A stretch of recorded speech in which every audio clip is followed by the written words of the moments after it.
There is a renoviction crisis in Ontario. A new report is shedding light on the tactics landlords are using to get tenants out when they don't want them there anymore.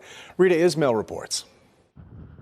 A rally was held inside the lobby of 1280 Webster Street today, where the Association of Community Organizations for Reform Now, ACORN, released its Ontario Renoviction Report. The findings have been somewhat astounding, and it's really helped to clarify the scale of the issues happening in Ontario. The report was compiled through a Freedom of Information request from ACORN to the Landlord Tenant Board in an effort to obtain data relating to two specific eviction notices that tenants receive from their landlords, the N12s and N13s. The majority of N12s and N13s are never filed.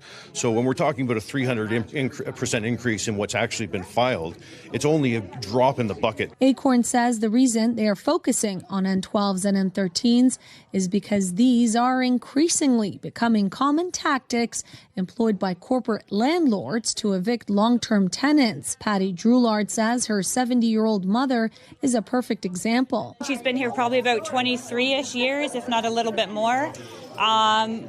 Retired and low income, and she just received a rent eviction notice to try to evict her and raise her rent. Her mother is one of dozens of tenants from Webster Street apartments that have faced eviction notices since April of last year. I came out, there was an envelope laying on the floor in front of my door.